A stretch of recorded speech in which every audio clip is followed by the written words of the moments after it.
Explorando la Constitución. En este video conoceremos a la Constitución de los Estados Unidos Mexicanos, por Aldo Emilio Valderas Gallardo, del grupo 668. ¿Qué es la Constitución? La Constitución es un documento compuesto por reglas de convivencia, acuerdos políticos entre la sociedad que regulan, restringen y otorgan las normas conductuales de un país. Este documento se divide de acuerdo a su origen de creación, teniendo 3 ramificaciones. La impuesta es cuando el pueblo impone al titular del poder soberano. Normalmente es usada para restringir o regular el poder que éste tiene. La otorgada es lo opuesto a la anterior, ya que aquí el mandatario es el que otorga y reconoce los derechos del pueblo. Y por último, las pactadas. Son aquellas que surgen como consecuencia de un pacto entre el gobernante o soberano y el parlamento. La Constitución contiene derechos, obligaciones y garantías. Algunos de estos elementos aplican para todo individuo que pise el territorio nacional. Ejemplo de esto es la libertad. En cambio, tenemos otros que solamente son de uso para los mexicanos, como lo es el derecho al voto. Cabe destacar que la Constitución no nada más tiene derechos, obligaciones y garantías, también cuenta con características legislativas, organización y normatividad. Todo esto para un buen gestionamiento del Estado. Antecedentes de la Constitución. La Carta Magna, del latín medieval Magna Carta Libertatum, o traducido al español como Gran Carta de las Libertades, fue un documento firmado por el rey Juan de Inglaterra en el año de 1215 después de Cristo. Esto debido a su mala popularidad con los varones del rey, los cuales se alzaron en armas y obligaron al rey a firmar la Carta Magna. En esta carta se otorgan derechos a los varones, como lo son la protección de derechos eclesiásticos, acceso a la justicia inmediata, limitaciones de tarifas feudales, entre otros. Este documento es sumamente importante, ya que es la primera vez donde el Estado reconoce los derechos y las garantías del pueblo, de manera ordenada y estipulada. La Petición del Derecho. Fue un documento de 1628 elaborado por el Parlamento inglés para calmar la exigencia del pueblo. Esta carta otorga a los ciudadanos 4 puntos. 1. No se puede recaudar impuestos sin el consentimiento del Parlamento. 2. No se puede arrestar a ningún ciudadano sin antes comprobar su delito. 3. Los soldados no se pueden acuartelar con los ciudadanos. Y 4. Queda prohibido el uso de la ley marcial en tiempos de paz. La Constitución de los Estados Unidos de América. Aprobada en 1787, es considerada la primera constitución moderna. Declaración de los Derechos del Hombre y el Ciudadano. 10 años antes del fin de la Revolución Francesa, la Asamblea Nacional Constituyente de Francia declaró los derechos del hombre y el ciudadano, debido a la necesidad de un respaldo jurídico hacia las garantías individuales y sociales de la población. Fue así que dicho decreto se dio a conocer el 26 de agosto de 1789, promoviendo la libertad y un Estado conformado por los ciudadanos. Por último, tenemos las elecciones de Alemania de 1919, que sirvieron como modelo electoral. Documentos preconstitucionales en México. Antes de la creación de la Constitución de México, hubieron diferentes documentos que sirvieron para regular el comportamiento de la población. Ley Burgos. En 1512, el rey Fernando de España convocó a juristas y teólogos para tratar el tema del maltrato de los indios en la Nueva España. Parte de la misión dada a España por parte del papado era el cristianizar las nuevas zonas, y mediante golpes y humillaciones esto no iba a ser posible. Todo esto sumado a las defensas del fray Antón de Montesinos, se logró cristianizar a los indígenas, y por ende los españoles no podrían maltratarlos, ya que dejaron de ser indígenas para convertirse en hermanos de fe. La ley Burgos reconoció a los nativos de América como seres humanos y como súbditos de la corona. Esto dio paso al derecho internacional. Leyes indias. Aprobados por el rey Carlos II en 1680, fue un organismo regulador de Nueva España, que bajo el mandato de la corona se encargaba de regular y administrar la vida social, política y económica de la colonia española en América. A pesar de estar bajo el mandato de la monarquía española, gozaba de cierta autonomía, lo cual le permitía crear leyes reguladoras. Constitución Cádiz. Constitución aprobada el 19 de marzo de 1812, y es considerado la primera constitución meramente española, implementada en Nueva España en el mismo año, durante la Guerra de Independencia. Sentimientos de la nación. escrita el 14 de septiembre de 1813 por José María Morelos en Chilpancingo, es un documento compuesto por 23 artículos. Lo más destacable de este escrito es que señala a México como una nación independiente de España o cualquier otro país.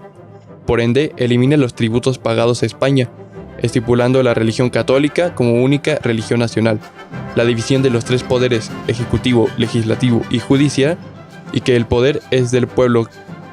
Este documento es reconocido como uno de los primeros manifiestos políticos y estatales de México como un país soberano. Constitución de Apatzingán. Promulgada por el Congreso de Anáhuac el 22 de octubre de 1814 en Apatzingán, está conformada por 242 artículos. Maneja temas de religión, la ciudadanía, el trato equivalente entre los individuos y sobre todo la defensa de la libertad humana. Esta carta tiene mucho en común con el punto anterior, Sentimientos de la Nación, ya que muchas ideas de Morelos fueron implementadas en esta Constitución. Constitución de 1824. Entró en vigor el 4 de octubre de 1824 y pasó a ser la Carta Magna definitiva de los Estados Unidos mexicanos. Es de orden federal, creada por el Congreso General Constituyente. Se inspiró en la Constitución de Cádiz y la de Estados Unidos. Esta Constitución formalizó la independencia de México, declarándola como soberana y ajena a cualquier nación. Promovió la división de poderes y unificó a la nación tras la caída del primer imperio mexicano. Aunque esta Constitución promovió la libertad, no estaba del todo bien estipulado y en su totalidad, ya que no había libertad de creencia en la religión, la católica era la única fe. Y aunque la esclavitud no estaba permitida, no estaba implementada ni regulada en la Constitución. Este documento cuenta con 7 títulos y 171 artículos. Constitución de 1836. También llamada las 7 leyes, fue una constitución centralista y de extrema derecha, aprobada por Antonio López de Santana. Buscaba la centralización republicana. Implementó 7 leyes principales. La primera nos habla de los ciudadanos y sus derechos. La segunda, sobre el poder conservador. La tercera hablaba sobre el poder legislativo, la cuarta el ejecutivo y la quinta el poder judicial. Las últimas hablan de la administración y reformación de las provincias y los departamentos. Esta Constitución fue la primera en implementar mecanismos para promover el cumplimiento de la Constitución, y era capaz de revocar actos de estilo jurídico y mayor control del poder ejecutivo. Constitución de 1857. Promulgada el 11 de marzo del mismo año, es una constitución de corte federal, con ideologías liberales, aprobada durante el mandato de Ignacio Comonfort, y elaborada y redactada por el Congreso Constituyente de 1857. Esta Constitución asegura las garantías de los ciudadanos, así como la libertad de expresión, y también va en contra de los intereses de la Iglesia, ya que es aquí donde por primera vez nos encontramos con una educación laica. También se elimina algunos castigos como la pena de muerte, erradicación de la censura y posteriormente libre paso por la República Mexicana, ya que tuvieron que pasar 10 años después del mandato de Comonfort tras la restauración de la República para que la Constitución tuviese vigencia en toda la nación. Por último, tenemos a la Constitución de 1917. Es la Constitución más reciente y la que nos rige actualmente, y por ende es a la que le vamos a dedicar más tiempo. Primero, vamos a ver un poco sobre su historia. Tras el fin de la Revolución Mexicana, Porfirio Díaz fue quitado del poder por Madero, quien a su vez fue traicionado, quedando Victoriano Huerta en su lugar. Y es por esto que inicia un movimiento para quitar a Huerta del poder, encabezado por Villa, Zapata y Carranza. Carranza era un político, gobernador de Coahuila, y creía que solamente el país iba a tener paz mediante la Constitución, a la que le hacía falta unas reformas. Incluso el nombre de su ejército es Ejército Constitucionalista. Tras haber quitado a Huerta del poder y haberse separado de Villa y Zapata tras diferencias políticas, Carranza sigue con la idea de crear una nueva constitución, y fue así que llama a reunir al Congreso Constituyente. El Congreso Constituyente tenía un representante por cada estado. De hecho, era un representante por cada 60,000 habitantes. También se le dio la oportunidad a que campesinos, mineros, maestros o de cualquier otra profesión pudiesen manifestar sus necesidades.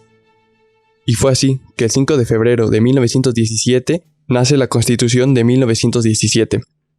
Debido a que los integrantes del Congreso Constituyente no estaban formados o capacitados en el derecho formal, la Constitución de 1917 era una constitución un poco básica en su redacción, y más de estilo social. ¿Cómo se compone y se clasifica la Constitución? Para empezar, la Constitución, de acuerdo a su origen, es pactada, ya que su creación fue mediante un Congreso y no mediante un poder unilateral. Está dividida entre artículos dogmáticos y artículos orgánicos. Los artículos dogmáticos comprenden del artículo 1 al número 29, y en ellos vienen todas las garantías individuales de los ciudadanos.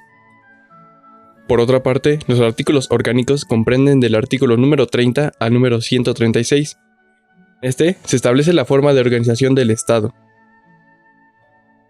Los artículos más importantes de la Constitución son el artículo 3, el artículo 27 y el artículo 123.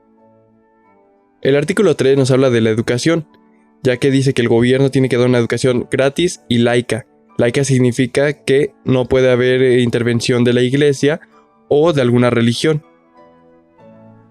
El artículo 27 da derechos a la nación sobre las tierras y aguas de la República Mexicana y puede dar concesiones de explotación en la medida en la que la República lo vea conveniente.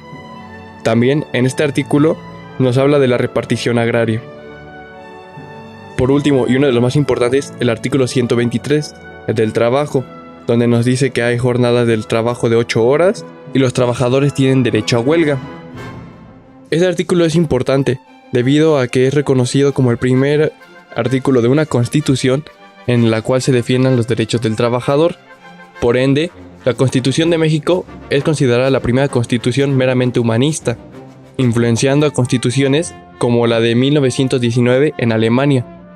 La Constitución también se clasifica como rígida. Rígida quiere decir que no se le puede hacer reformas al menos que se lleve a cabo un proceso debido. Esto le da validez y durabilidad a la Constitución.